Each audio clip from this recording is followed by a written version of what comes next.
Hey, how's it going, my fellow survivors? Hope you guys are doing well. In this video, I'm going to be speaking on a couple of different topics related to The Last of Us Part 2, but the first one I want to get into is about a character named Isaac. Now, during the state of play, when Ellie is creeping around at the hospital when she's searching for Nora, you can hear some of the WLF members mention somebody named Isaac. Now, the way they speak of this character leads me to believe he's the leader of the WLF. And you may be wondering, well, if he's the leader of the WLF, I wonder what he looks like. Well, I think we've already seen him twice. Once in the release date trailer from last year when he's torturing the naked bald fella in the bathroom, and the naked bald fella I'm assuming is probably one of the Seraphites, aka Scars. And we also seen him again in the story trailer that was released not too long ago, where he was standing in the rain with the flashlights behind him. So yeah, I'm pretty positive, I'm almost 99% positive that that character is indeed Isaac. And from the looks of his scenes in both trailers, those are cutscenes. And usually, if a character is focused on in a cutscene, that means they're going to be pretty important in the story. So I'm assuming Isaac, on top of a lot of other characters, are going to be pretty damn important when it comes to how the story progresses. So we know what he looks like. His name's Isaac. Pretty positive he's the leader of the WLF. Now, something else he could be is kin to Marlene. Now, he could either be her brother or he could be her father. But I really do think he's more than just the leader of the WLF. And I think we're going to find that out later in the story. And it might be sometime after the scene from the story trailer where he kind of like tells his minions to stand down, because I think he's probably going to come across Ellie. They're going to have a conversation. He's probably going to be like, I know who you are. My daughter or my sister Marlene took care of you for 14 years or something like that. We're going to hear some type of dialogue between them probably. And yeah, I think he's leader of the WLF and kin to Marlene in some way. And we're going to figure that out in the story whenever it happens. But those are just my thoughts. I didn't really see anybody in the previews speak about Isaac, mainly because they couldn't. They were only allowed to talk about that specific section, and they were only able to talk about gameplay, nothing story related. And I haven't really seen anybody else who analyzed the state of play mention Isaac, so I figured I would. But next I want to talk about just a few other things that are worth mentioning. I mean, we know that we're going to be able to use a rope to traverse certain vertical sections of the levels in this game, which is pretty damn amazing. But I wonder if we're going to have a rope in our book bags, or if we're just going to come across certain sections where we see a rope and then we can just use that to like toss down somewhere. Because when Ellie is getting into melee combat with one of the WLF members, you can actually see a rope attached to their belt. So I wonder if we end up looting a rope off of a character early on in the game, and then it's in our book bag, and we can just use it anytime we want to traverse buildings and other locations. Or, like I said, it's just like a part of the environment, and we can like notice it from a distance, like, oh, there's a rolled up rope over there. That means we can use that to get down or go up. I don't know.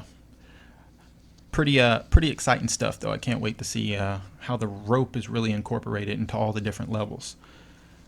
Something else I wanted to talk about was the shotgun. So in one of the previews I read, I can't remember which one because I read so many and I've watched so many preview videos, I can't really recall which one it was. But somebody had mentioned that the shotgun was really difficult to get, and you had to pretty much complete a puzzle in order to get it. And it's not on the main path, it's like on the off-beaten path. So you could, if you're just trying to stick with the story and go forward, you'll miss out on this shotgun. You'll miss out on this puzzle and potentially other like crafting items and, you know, pills and stuff that you need to level up your character. But yeah, they spoke about how it was pretty difficult to get the shotgun. So that makes me wonder if if we just bypass that puzzle completely, we don't go in the direction where that shotgun's at, will we not come across another shotgun the whole game? I don't think so. I think that shotgun is in that location where the puzzle's at, but I think even if we don't get that one, later in the game, we will most definitely come across another shotgun. You have to. You can't play through a whole game without a shotgun. That's like my favorite weapon from the first game, and it'll probably end up being my favorite weapon in part 2 also. But yeah, what's kind of weird is they said that this section was about 9 or 10 hours into the story. So if that's the only shotgun in the game, that means we're not going to have a shotgun for the first 9 or 10 hours of the game. We're only going to have a bow, rifle, and a pistol, and then some melee weapons. So that's pretty crazy that we're going to go 9 or 10 hours without a shotgun. I'm really hoping that there's other puzzles that we come across earlier, like 2 or 3 hours in, where we can find another shotgun, because I want to be able to start using the shotgun as soon as possible. But yeah, one other thing I want to talk about is the violence in this game. Now, after reading and watching all the previews I could find, I noticed that one of the major topics in all of them was the violence in the game. And they were speaking about how realistic and how brutal killing people and animals in this game is. And that leads me to believe that that is probably going to be the most divisive thing in this game. I really think there are going to be people going into this game knowing that it's going to be brutal, but when they actually are seeing point blank brutality, realistic entry and exit wounds from gunshots, seeing what a fucking shotgun does to somebody's stomach or neck, seeing what a blade does to somebody's throat, hearing the gurgling noises, seeing the way the enemies react to being shot in certain parts of the body, I really think this is going to turn certain fans of the first game off. Like, there are fans of the first game who complained that the game was too violent, and that violence really wasn't that bad. Like, there were plenty of games before the first Last of Us that had, you know, bloody body damage and limb and head dismemberment. I think the only thing the first Last of Us did a little bit different from all those games was having it where you could blow somebody's intestines out of their stomach, which is something you don't really see in too many games. I think the only other game I can think of where you could blow intestines out was Soldier of Fortune. And I remember way back in the day when I played that game for the first time and shot somebody in the stomach with a shotgun and seen their intestines come out. I was like, whoa, that's fucking awesome. But yeah, I can't really think of any other game that did that. So that's probably like the most brutal kill in the first Last of Us, seeing the intestines pop out. But if you really get a good look at the intestines, it looks more like the cordyceps fungus just bundled up and painted red. So it wasn't even, the intestines didn't even look very realistic. But as we know from the E3 2018 demo, when the Seraphite pulled that guy's intestines out, the intestines in this game are going to actually look real. So if you do shoot somebody in the stomach with a shotgun and blow their intestines out, it might actually like dangle. You know, there might actually be physics to the intestines like dangling out of the body. It's not just going to be a huge clump. So I think that's definitely going to be quite gruesome, and it's going to make a lot of people squeamish. And the fact that there's going to be entry wounds and exit wounds, like you can see in some of the gameplay where she got some headshots, and you could see the entry wound, and then you could see the back of the character's head explode open. Because as you know, when you shoot somebody in real life, like I've never actually seen somebody get shot in real life, but I've read about it, and apparently the entry wound is always much smaller than the exit wound. So in the game, it's going to be meticulous. Like when Ellie shot the woman who looked under the truck in the E3 demo, you've seen the little tiny hole in her cheek. But if you looked at the back of her head, you could see blood splattered all over the back of her head, and that's because the exit wound was much larger and caused way more damage than the initial gunshot to the cheek.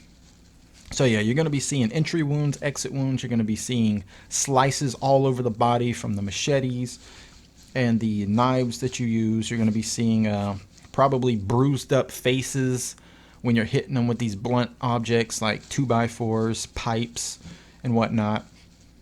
And from the E3 2018 demo, it looks like we're going to be able to decapitate humans, which wasn't in the first game. In the first game, you could decapitate the infected, but when it came to the humans, you could only like slice them across the throat or stab them in the shoulder with a hatchet or a machete. I don't know. I think the only human NPCs we're going to be able to decapitate are probably the big seraphites with the hammers, because you're going to be able to injure them, weaken them where they'll fall to their knees, and then you'll be able to choose to either shoot them or pull out your melee weapon and do a special execution for them. And I think the reason that they're choosing to only be able to decapitate the larger seraphites is because they're bald. So, you know, creating a head model, a decapitated head model for the NPCs in the game is a lot easier when that NPC is bald. They don't have to worry about a hairstyle or facial hair or any of that. So I think that that's going to be the only enemy in the game we can actually decapitate. I think all the other NPCs in the game, we're just going to be able to stab them in the shoulder, stab them in the stomach, slice them across the throat, same as in the first game. I hope I'm wrong, though. I would love to be able to use my machete or my hatchet and chop the head off of a WLF member, Seraphite, infected, pretty much any enemy I come across. But yeah, the violence in this game is crazy, man. And I still remember reading one preview where the guy said he had mini PTSD after completely mutilating a character named Andrew. He set up a mine. He tossed a bottle or a brick over so the enemy would walk towards the mine, and when that enemy did, they exploded, and he said he was just a mutilated corpse. Arms, the intestines, and everything was just completely destroyed. And after that character was exploded, he heard somebody yell out the character's name, and apparently the name was Andrew, and they yelled it out. It was like a blood-curdling scream. And even hours after killing this random NPC named Andrew, he was thinking about it, and he felt bad that he killed this NPC. And I thought that was pretty wild, because you never hear that for any other game. Like, every game with guns in it where you're just constantly blasting people, Uncharted, hell, even the first Last of Us, like, nobody ever said, I felt real bad for killing this person. But in this game, you're going to actually feel bad for not only killing the humans, but also the poor little poochies. And I think that's revolutionary. Like, it may not be everybody's cup of tea. You know, some people are going to be like, man, you really want to make me feel bad for killing people in a video game? But I really do think that's something that needs to be done. Like, not 99% of the games out there aren't going to do that. But it's nice to have that small percentage of games that actually make you feel something when you're pulling a trigger or swinging a bladed weapon or a blunt object at a character. It's nice to have a game where it makes you feel bad for killing them, or it makes you think twice about killing them because you heard them having like a little conversation. You hear somebody say, I can't wait to get home so I can play with my 2-year-old kid. Or I can't wait to get home, it's my anniversary with my girlfriend, you know? Like, if you hear something like that and then you kill that person, you are going to think about it. You're going to be like, damn, I just made that guy's kid fatherless. Like, I don't know. I just love the thought of that. But anyways, this video has gone on way too fucking long. Holy shit. I have been talking like a motherfucker, man. What the hell? I normally don't even do this. But anyways, what do you guys think? Do you think Issac is the black man from the story in a release date trailer? Are you excited about the rope and the different puzzles to get different weapons? And what are your thoughts on the violence? Are you excited to fill things when you kill people? Do you think you are going to have mini PTSD by the time you finish part 2? Let me know in the section below, and I'll catch you later. Thanks for watching. I love you guys. Hit subscribe, hit like. I'm desperate. I got to hit that 100,000 subs by January 1st, 2021. That's if we make it to 2021. Who knows what the fuck's going to happen this month? All the bad shit that's been happening in the past 5 months.